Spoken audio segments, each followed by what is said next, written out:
ఇండియాలోకి reentry ఇచ్చేందుకు Ford company ఉత్సాహం చూపుతున్నట్టుగా తెలుస్తోంది. భారీగా నష్టాలతో 2021 సెప్టెంబర్ 9న ఫోర్డ్ కంపెనీ భారతదేశంలో తన కార్యకలాపాలను నిలిపేస్తున్నట్లు ప్రకటించింది. ఇండియాలో 2 దశాబ్దాలుగా $2 బిలియన్ నష్టాలను చవిచూశామని అప్పుడు ఫోర్డ్ వెల్లడించింది. కానీ ఇప్పుడు మళ్ళీ టాటాతో కలిసి జాయింట్ వెంచర్ ద్వారా ఈవీ హైబ్రిడ్ కార్లను తయారు చేయాలని ఉత్సాహం చూపుతున్నట్టుగా తెలుస్తోంది. ఇదే అంశంపై మరిన్ని అప్డేట్స్ మా కరెస్పాండెంట్ రాజ్ కుమార్ అడిగి తెలుసుకుందాం. రాజ్ కుమార్, చెప్పండి. సో ప్రస్తుతం కార్ల కంపెనీలు, కార్ మేకర్స్ వాళ్ళతో ఉన్న కాంపిటీషనే ప్రస్తుతం మళ్ళీ ఫోర్డ్ ఇండియా వైపు చూస్తోంది అనుకోవచ్చా? సో 21లో చాలా లాసెస్ వచ్చాయి. ప్రస్తుతం ఏంటి వాళ్ళ ఇంటెన్షన్? అలాగే టాటాతో జాయింట్ వెంచర్ అని చెప్తున్నారు. ఏంటి మీ దగ్గర ఇన్పుట్స్? ఖచ్చితంగా విన్నట్టుగా ఫోర్డ్ కంపెనీ యూటర్న్ తీసుకోవడం అనేది ఒక శుభ పరిణామం అని చెప్పుకోవచ్చు. ఎందుకంటే కాంపిటేటివ్నెస్ అనేది పెరిగిపోతుంది. ఈవీలోకి ఎంటర్ అయ్యేటువంటి కంపెనీల సంఖ్య పెరుగుతుంది. ఇప్పటి వరకు అయితే టాటా మోటార్స్ మాత్రమే మోనోపాలిగా ఉంది ఈవీ మోటార్స్, అంటే ఈవీ వెహికల్స్ తయారీకి సంబంధించి. సో 2020 సంబంధించిన దాంట్లో భారీ నష్టాలు వస్తున్నాయి. $2 బిలియన్ మేర నష్టపోయామని చెప్పేసి ఫోర్డ్ అప్పట్లో ఇక్కడ నుంచి చేప చుట్టేసిన పరిస్థితి ఉండేది. బట్ దానికి 2 ప్లాంట్లు ఉండేది. ఒకటి జామ్నగర్ కి సంబంధించి, అంటే గుజరాత్ కి సంబంధించినటువంటి ఒక సనంద్ ప్లాంట్ ఉండేది, ఇంకోటి తమిళనాడు ప్లాంట్ ఉండేది.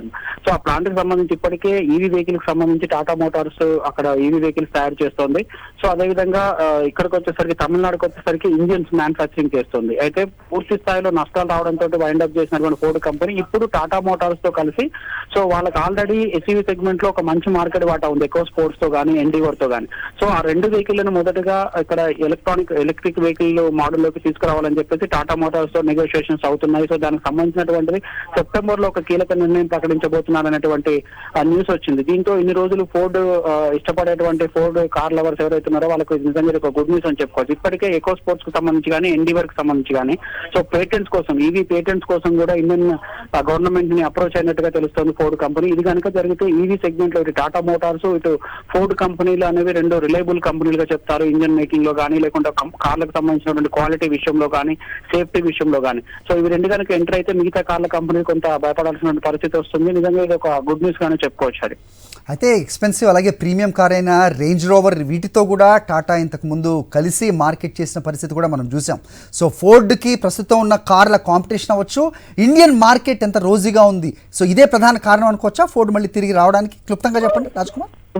ఖచ్చితంగా హరి, ఎందుకంటే ఇంటర్నేషనల్ మార్కెట్ లో చూసినట్లయితే ఫోర్డ్ కంపెనీ గురించి చెప్పక్కర్లేదు, వాళ్ళ కార్లకు సంబంధించిన సేల్స్ చెప్పక్కర్లేదు. బట్ ఇండియాలోకి వచ్చేసరికి ఏంటంటే వాటి మ్యానుఫ్యాక్చరింగ్ కాస్ట్ అనేది బాగా తగ్గుతుంది. తర్వాత ఈవీ సెగ్మెంట్ కు వ్యాస్ట్ గా, అంటే ర్యాపిడ్ గ్రోత్ ఉన్నది ఇండియా లాంటి కంట్రీ కాబట్టి ఇక్కడ నుంచి ఎక్స్పోర్ట్ ఓరియంటెడ్ కూడా ఆలోచిస్తుంది. అంటే అమెరికా మార్కెట్ లో మెజారిటీ ఆఫ్ కార్లకు సంబంధించి ఫోర్డ్ చూస్తాం, ఈవీలు ఎక్కువగా ఉన్నాయి. సో కాబట్టి అక్కడ మ్యానుఫ్యాక్చరింగ్ కాస్ట్ ఎక్కువ అవుతుంది కాబట్టి ఇండియా వైపు మళ్ళీ రావడానికి కూడా ఇది ఒక కారణం అని చెప్పుకోవచ్చు. కాస్ట్ కటింగ్ తక్కువగా ఉంటుంది కాబట్టి ఇక్కడ నుంచి ఎక్స్పోర్ట్ చేయాలనేటువంటి ఆలోచనలో ఉంది.